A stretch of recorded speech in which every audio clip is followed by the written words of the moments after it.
नमस्कार दोस्तों, स्वागत है आपका इंडिया न्यूज के डिजिटल प्लेटफॉर्म पर। मैं हूं आपके साथ आपका दोस्त अतुल प्रताप सिंह। आयुष्मान योजना जो कि अपने आप में बहुत सफलतम योजना थी और केंद्र सरकार की इस योजना से तमाम लोगों को, खासतौर से गरीब तबके को एक अच्छा खासा लाभ मिल रहा था। लेकिन हरियाणा में इस वक्त आयुष्मान योजना को लेकर सवाल नहीं है, लेकिन आयुष्मान योजना के अंतर्गत जो भुगतान होना है, जो इलाज होता है, उसका जो भुगतान किया जाता है वो नहीं हो पा रहा। ये आरोप लग रहा है डॉक्टर की तरफ से और ये अल्टीमेटम दे दिया गया है कि अगर मांग नहीं मानी गई तो फिर 1 जुलाई से इलाज नहीं होगा। गरीबों की समस्या बढ़ जाएगी, आम लोगों की समस्या बढ़ जाएगी।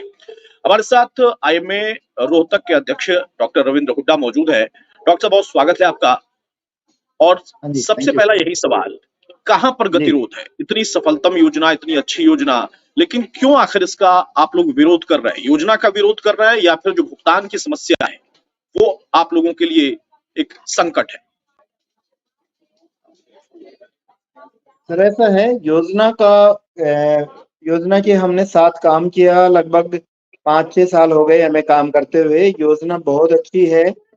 प्रॉब्लम एक ही है कि इसकी इम्प्लीमेंटेशन में अब दिक्कतें पहले कम महसूस होती थी, अब इम्प्लीमेंटेशन में दिक्कतें ज़्यादा महसूस हो रही हैं। एक तो जो है जो पैकेज है वो पहले ही कम है। दूसरी बात, अननेसेसरी डिडक्शन होते हैं, वो बहुत बड़ा मुद्दा है कि भाई शुरू में जैसे शुरू में प्री ऑथोराइजेशन होती है। Pre authorization the patient admit होता है तो उस टाइम पे लिखा आता है कि भाई जैसे हम ये डिजीज है और इसका इतना रुपए का अप्रोक्सीमेट एस्टिमेट होगा। लेकिन जब पेशेंट डिस्चार्ज हो जाता है तो उसमें से मैं सपोज हमने 10,000 रुपए का बिल प्रेजेंट किया तो उसमें से लास्ट में हमें 10 दिन 15 दिन के बाद पता लगता है कि सिर्फ हमें 300 या 200 रुपीज ही हमारे अकाउंट में आएंगे, बाकी 8,000 रुपए डिडक्शन हो जाती है। तो दिस इज नॉट फेयर। और मैं ये कहूंगा कि भाई अगर हमें उसी समय पता लग जाए जिस टाइम पेशेंट एडमिटेड है कि हमारे अकाउंट में सिर्फ हमें 2,000 रुपए मिलने हैं, तो फिर एक ट्रांसपेरेंट सिस्टम बनेगा। लेकिन हमें पता ही नहीं होता, पेशेंट जा चुका है, हम उसको 5 दिन तक सभी सुविधाएं देते हुए उसका ट्रीटमेंट कर चुके हैं और तब हमें मालूम पड़ता है कि सिर्फ 2,000 रुपए हमें मिलने हैं। तो ये बिल्कुल स्टॉप होना चाहिए। और ये प्री ऑथोराइजेशन के टाइम पे सबसे बड़ी डिमांड हमारी ये है कि प्री ऑथोराइजेशन जब हम लेते हैं कि पेशेंट ये चीज का पेशेंट आया है, ये ट्रीटमेंट हम करने वाले हैं, उसी में गवर्नमेंट को या स्टेट हेल्थ अथॉरिटीज या एनएचए को क्लियर कर देना चाहिए कि आपको इतने दिन का ट्रीटमेंट करना है और इतना आपको पेमेंट मिलेगा। डॉक्टर साहब, प्रमुख मांगे क्या है? एक बार फिर से मैं चाहूंगा कि आप बताएं कि प्रमुख मांगे क्या हैं जिन पर गतिरोध बना हुआ है और कब से ये आप लोगों की मांग थी, जिस पर आप लोगों को क्या कोई सहमति मिली थी? सरकार की तरफ से कहा गया था, आश्वासन दिया गया था, जो अब नहीं हो पा रहा?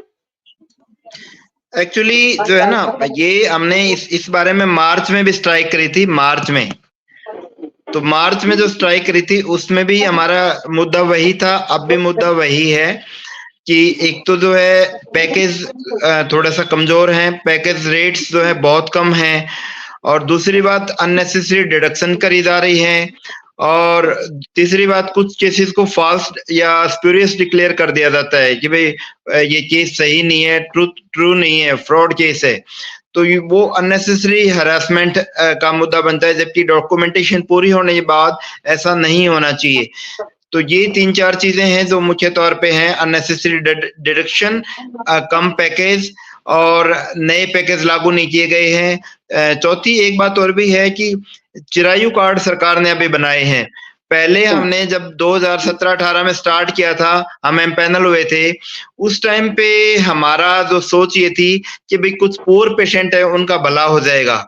लेकिन अब सरकार ने बगैर मतलब किसी सहमति से, आईएमए की सहमति लिए बगैर चिरायु कार्ड और चिरायु एक्सटेंशन कार्ड उसमें शामिल कर दिए हैं। तो चिरायु एक्सटेंशन जो कार्ड है वो जो है 3 लाख या उससे ऊपर की जो वो है एनुअल इनकम, उनको भी इशू किए जा रहे हैं। तो इसका मतलब ये है। और दूसरी बात, सरकार ने उनकी कुछ पेमेंट भी निर्धारित कर रखी है कि भाई 1,500 रुपए दो या 1,000 रुपए दो, ये कार्ड बनवा लो, चिरायु एक्सटेंशन कार्ड।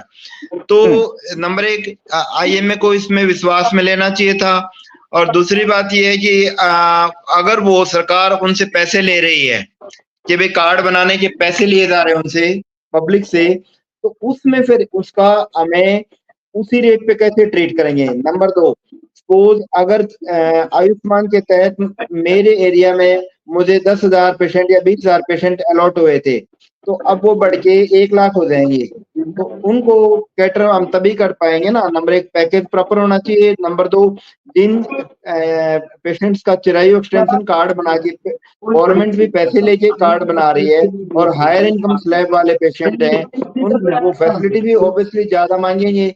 फैसिलिटी ज्यादा मांगेंगे तो हमें उसके लिए अपने आप को अपग्रेड भी करना पड़ेगा। तो उसके लिए हमें सरकार से गुजारिश डॉक्टर है साहब, जैसा कि मैं समझ हमारा पा जो रहा है हूँ, ना आप कह वो रहे हैं कि पैकेज पुरानी जो मांगे है ही है, बढ़ाया जाए। सरकार से पहले इस पे आश्वासन भी मिला था, तो अब क्या आप जी, लोगों को जो चेतावनी आप दे रहे हैं या ज्ञापन आप लोग सौंप रहे हैं, आप लोग को लगता है कि हाँ गतिरोध समाप्त हो जाएगा?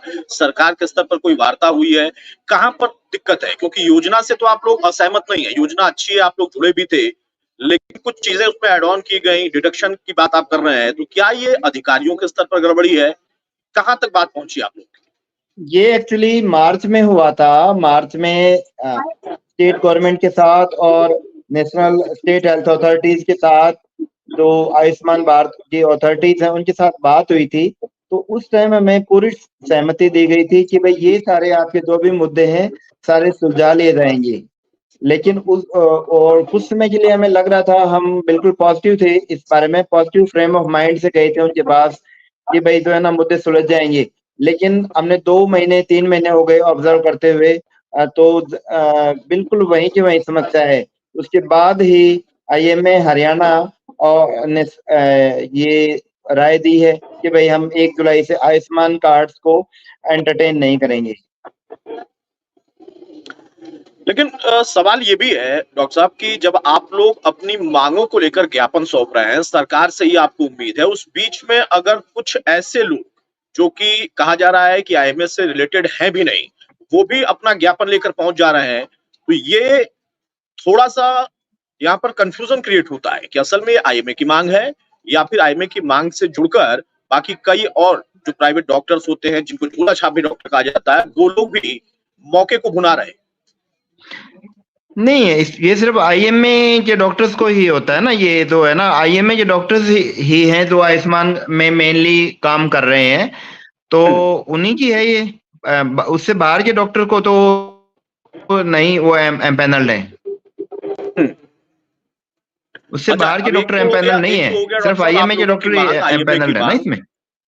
ठीक है, अब आईएमए की इस मांग में क्या कोई अंतर्द्वंद आपस में भी है या एकजुट है आईएमए?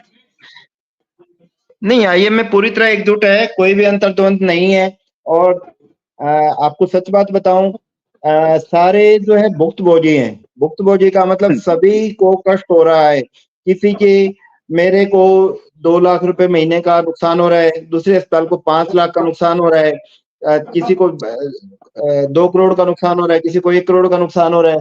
तो जब सब पे आँच आई है तो जाहिर सी बात है उससे एक मत होने का के सिवाय हमारे पास रास्ता क्या है।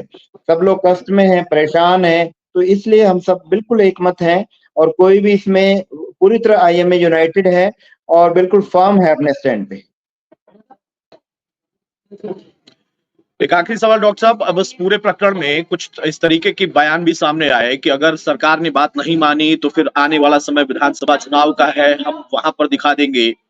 अब एक मांग है, उस मांग पर तो मुझे लगता है कि सरकार से आप लोगों की वार्ता बिल्कुल जायज है, लेकिन अगर इस तरीके की कोई बात हो रही है कि हम विधानसभा चुनाव में दिखा देंगे, तो यहाँ पर राजनीति भी दिखाई देती है। क्या कोई राजनीतिकरण भी इसका हो रहा? नहीं, राजनीतिकरण इसका कोई नहीं है, राजनीतिकरण कोई भी नहीं है।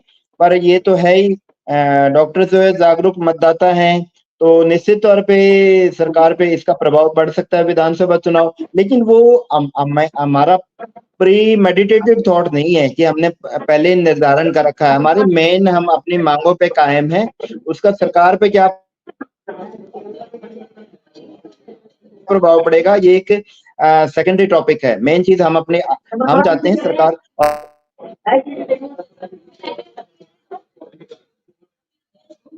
हमें पूरी उम्मीद है कि सरकार हमारी मांगों पे सहानुभूतिपूर्वक विचार करेगी।